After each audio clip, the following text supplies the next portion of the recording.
So ayun mga kasipat, good afternoon sa inyo. So the hunting season is over na mga kasipat sa atin. So ngayong araw is magpo-focus na naman tayo sa review ng mga units and then sa parapol natin mga kasipat and sa competition. So ayun nga pala mga kasipat, sa previous video natin regarding sa manual data, yaon po ay basic lamang mga kasipat at yun po ay fundamentals sa tinatawag na scope zeroing ng ating mga unit. So ngayon mga kasipat, meron nagtanong doon and very thankful ako dahil nagtanong si Ma'am Elaine Kapunan. Ayun, big shoutout sa iyo ma'am. So yung tanong ni ma'am is eto, sir, pag mag zero po ba ako ng 50 yards, tatama din ba ako sa 20 yards, 30 yards at 40 yards na di ako mag-a-adjust na?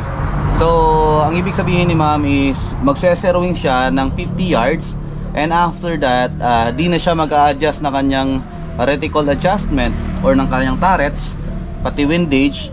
Bali babarel na lang siya within 40, 30 hanggang 20 yards kung tatama pa rin ba siya. So actually mga kasipat, this is a simple question na kayang sagutin ng kahit sinong experienced na erganero or mga hunters mga kasipat. Actually yung ginagawa ng iba is nag-hold over na lang sila mga kasipat. So hindi na sila nag-a-adjust na kanilang reticle. But for now, dahil yung question ni ma'am is kung tatama ba siya, yes, tatama ka po ma'am sa kanyang mga distance, but then mag-iiba po yung kanyang point of impact. So para ma-explain natin ng maayos, gagawan po natin siya ng bagong video mga kasipat regarding dito. So ang gagawin natin is magse-zeroing tayo ng 40 meters except si yards mga kasipat. Yung gagawin natin is 50 meters, then babarel tayo 40 meters hanggang 20 meters na hindi mag-a-adjust ng ating turret elevation at ng ating windage, para mas ma-explain natin ng maigi kay ma'am kung tatama ba yung kanyang sagot sa atin and then yung kanyang tanong sa atin mga kasipat, and then papakita natin kung anong kaibahan ng sinasabi nating point of impact. So ayun mga kasipat, stay tuned lang kayo. So let's start the 50 meters without further ado mga kasipat, para mas mabilis nating masagot yung katanungan ni ma'am. So ayun, stay tuned na po.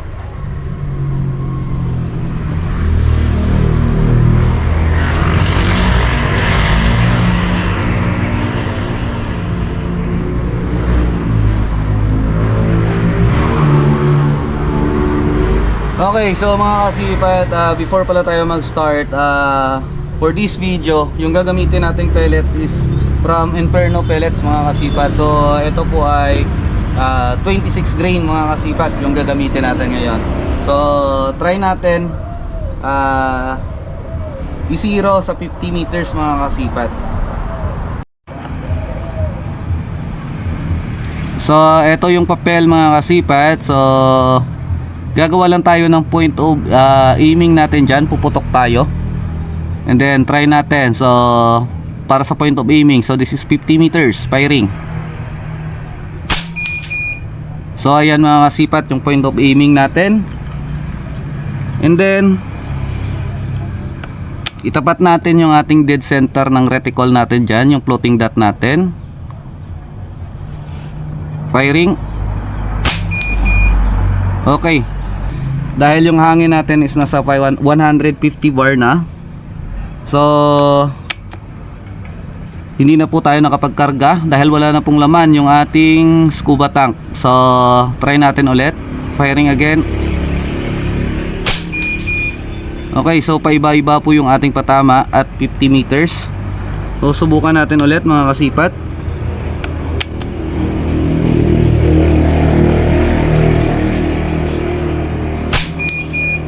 Ayun, so dyan siya tumatama mga kasipat, pero hindi siya one hole. Pero subukan natin ulit.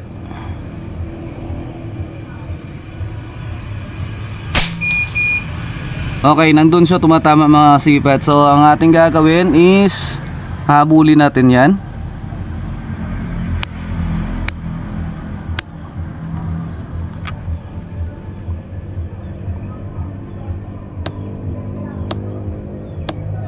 Okay, so subukan natin ulit sa point of aiming natin kanina.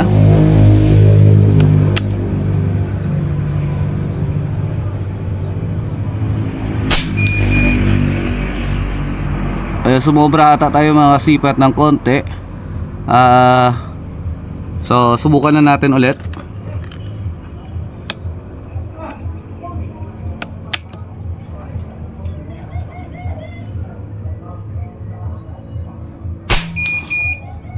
Ayan, so nandyan siya tumatama. Isa pa.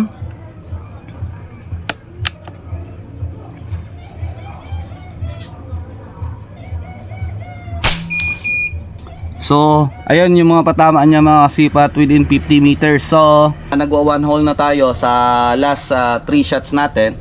So ang gagawin natin is pupunta tayo doon, then pagkatapos iusog natin yung ating target paper na blanco na karton sa 40 meters mga kasipat, at tingnan natin yung kanyang point of impact. So mamarkeran lang natin, lalagyan lang natin ng marker or ng reference yung ating 50 meters na pinatamaan kanina mga kasipat.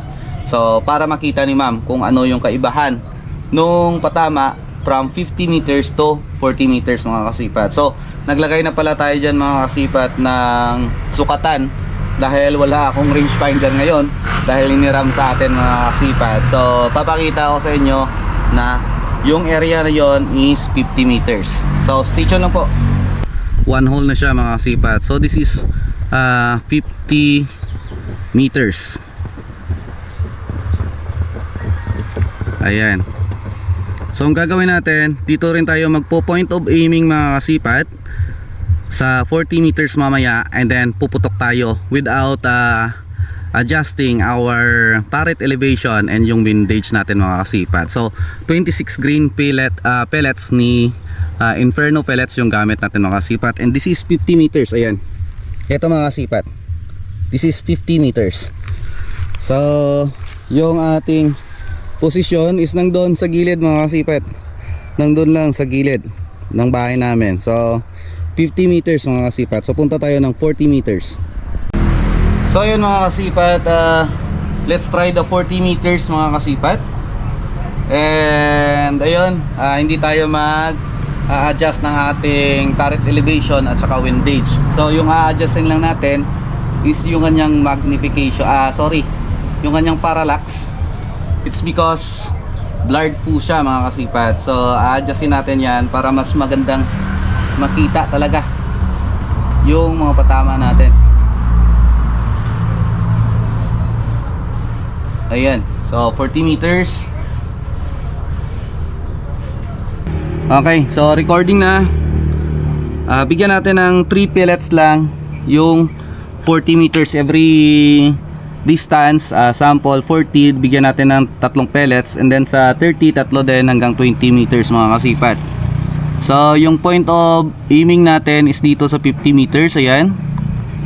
So tingnan natin kung saan pupunta yung kanyang point of impact. So firing. Okay, so kung manonotice nyo mga kasipat, nandun siya sa taas, tumama. So let's try again. Second pellets, same point of aiming pa rin. Firing. Okay, so same pa rin mga kasipat. Umakyat siya ng konti, and then last pellet 40 meters. Okay, so kita nyo naman, one hole siya mga kasipat within 40 meters sa kanyang point of impact, at napakalayo nyo po sa point of impact nung 50 meters. So hindi po tayo nag-adjust ng ating turret elevation at windage mga kasipat. So maninotice nyo, iba yung kanyang patama. So punta naman tayo within 30 meters mga kasipat. So ayan mga kasipat, this is the 40 meters. Ayan. So kung makikita nyo, napakalayo ng kanyang patama sa zeroing ng 50 meters. So that's why na pag kayo nagsisiro, kung magaling talaga kayo sa holdover, okay lang yon. Pero kung tayo po'y baguhan pa lang, need po talaga natin mag manual data as basic fundamentals ng zeroing ng scope mga kasipat, para meron tayong reference pagdating natin sa hunting area. So kung manonotice nyo, ang haba, di ba? So 50, nandito naman tumama yung 40 meters mga kasipat. So eto siya, walang daya ito mga kasipat. This is 40 meters, ayan o. So papakita ko sa inyo mamaya yung aking reference ng aking scope para malaman nyo naman na hindi tayo nagsisinungaling. At ito po ay 50 meters yung ating turret elevation na data doon mga kasipat. So punta naman tayo sa 30 meters mga kasipat. So ayan mga kasipat, papakita ko lang sa inyo yung nilagay nating data dito within 50 meters at hindi mo natin ito ginagalaw mga kasipat.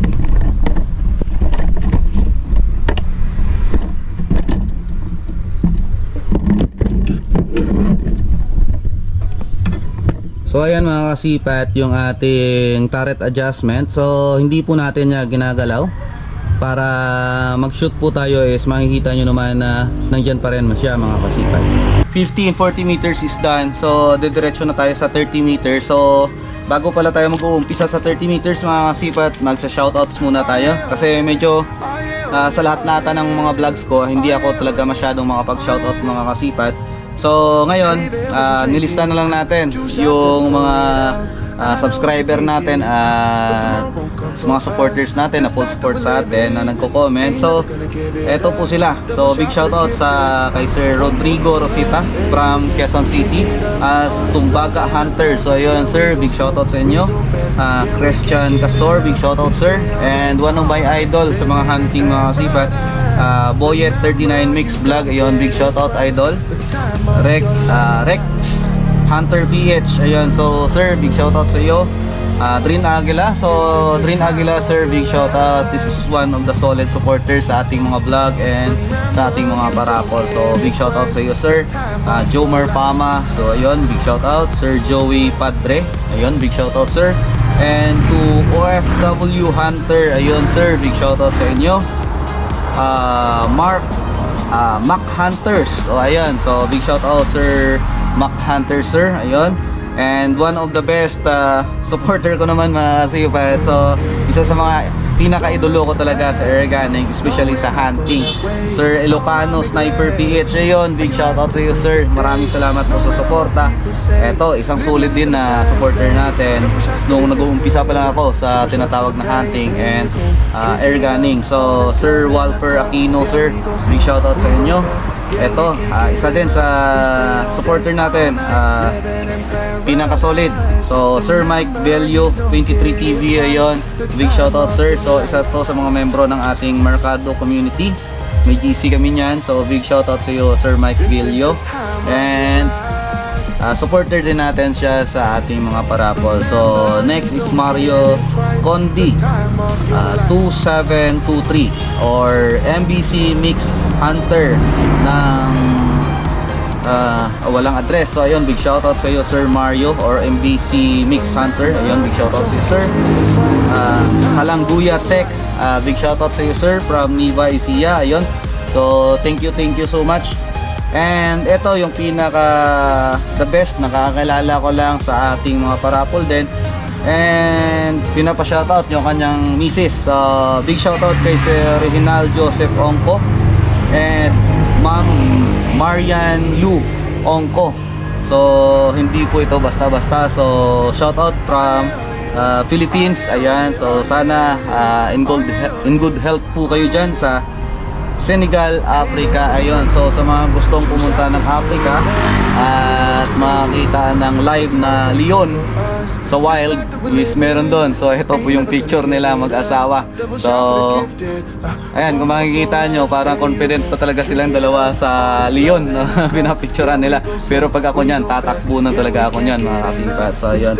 And big shoutout pala mga kasipat sa isang bagong subscriber natin na nagtanong, at yun nga po ay si Ma'am Elaine Kapunan. Ayun, so Ma'am Elaine Kapunan, big shoutout po sa inyo at salamat po sa inyong tanong. At least nakakagawa po tayo ng content na mga ganito. So let's try 30 meters mga kasipat. So ayun, 30 meters, di po tayo mag-a-adjust ulit ng turret elevation natin at windage, and then magpo-point of aiming po tayo doon sa ating 50 meters na target kanina. Ang a-adjust natin is yung parallax adjustment mga kasipat. So ayan, na-adjust na natin yung parallax adjustment. So that was 30 meters na. medyo tabingi lang tayo ng konti, but okay na rin. So dyan lang tayo magpo point of aiming sa 50 meters na target natin kanina, na point of impact pala mga kasipat, sorry. So bigyan natin siya ng 3 pellets mga kasipat. So first pellet, firing. Ayun, so manonotice nyo, iba ni naman yung kanyang mga patama mga kasipat. Next, second pellet. Ayun. Then last pellet sa kanya mga kasipat, within 30 meters.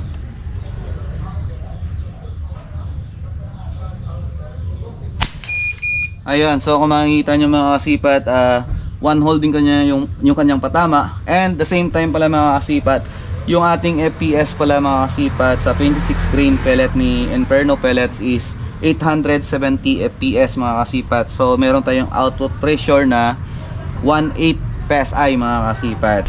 So ayun mga kasipat, ayun yung mga patama natin within 30 meters. So kung manonotice nyo, konti talaga yung distansya nila. So 30 meters ito. Ayan. So dito tayo nag-aim sa 50 meters. Dito siya tumatama mga kasipat. So 30 meters. Ayan. Ayan po. So para walang lokohan mga kasipat, ito po yung ating mark sukatan mga kasipat. So 30 meters doon tayo, and dito naman yung target natin. So let's go 20 meters mga kasipat. So ayun mga kasipat, 20 meters na tayo, but then unexpected visitors mga kasipat. Ayan yung mga tropa natin dito sa Dumalag Capiz. Ayan, so big shout out sa ayan sir, yung pangalan? Ide Parinas Parinas. Sir Arnold Silvestre. Okay, big shoutout sa inyo. So ayan, eto po, Dumalag Capiz kami mga kasipat. So sa mga nagtatanong, hindi po ako taga Luzon dahil magaling ako magtagalog. So taga Iloilo City ako mga kasipat, pero dito ako nagre-reside sa Dumalag Capiz. Ayan, big shoutout sa lahat ng Capiz nun, na mga hunters at mga shooters mga kasipat. So last target is 20 meters mga kasipat. So, Ma'am Elaine, ito na yung kasagutan sa tanong mo. So, 20 meters, bali bigyan natin ng 3 pellets. Tingnan yung patama within 20 meters. So,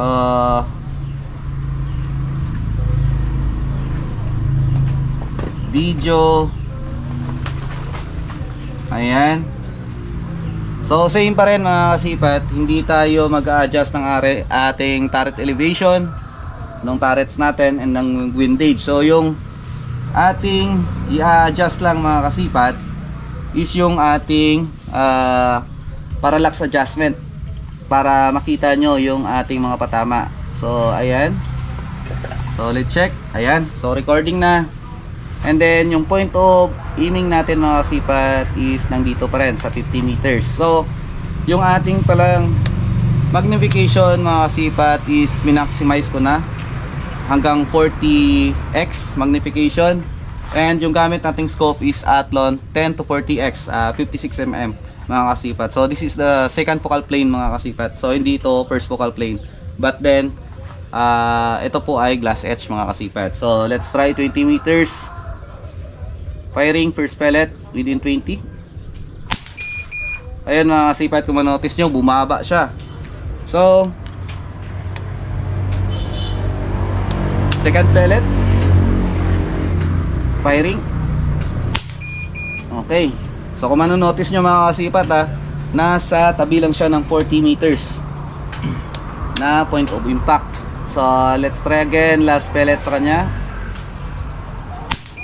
Ayan mga kasipat, kitang kita nyo naman, dyan siya tumatama. So hindi na natin re-reviewin dahil nakikita nyo naman mga kasipat yung mga patama natin. So ayun nga pala mga kasipat, ako lang po ay hingi ng pabor sa inyo. Kung pwede sana mga kasipat, wag na nating skip yung ating ads sa YouTube mga kasipat para additional na rin income sa akin mga kasipat. And ayun, may mga products tayo na nilagay dyan for sa mga kasamahan nating mga hunters na gustong bumili sa mga legit na stores mga kasipat. So para makagawa po tayo ng mga solidong mga content sa susunod na mga videos natin, pakisupport na lang mga kasipat, kahit 30 seconds na panood na lang ng aking mga ads sa ating video. Wag muna nating skip mga kasipat. Ayun, bilang suporta na rin para tuloy-tuloy yung ating mga gagawing content sa ating mga videos mga kasipat. So ayun, sana nasagot ko po yung katanungan nyo, Ma'am Elaine Kapunan. Ayun, big shoutout sa inyo. And then sa mga supporters natin, subscribers, sa mga baguhan pa lang sa Erganing, maraming salamat sa papanood ng aking mga videos. And kung nagustuhan nyo po yung ating mga content, paki-like na lang po, share my videos, and paki-subscribe na rin po, and click the notification bell para sa mga susunod na mga videos natin para updated po kayo. So ayun, maraming salamat po mga kasipat. Good afternoon sa inyo. God bless you all and keep safe always.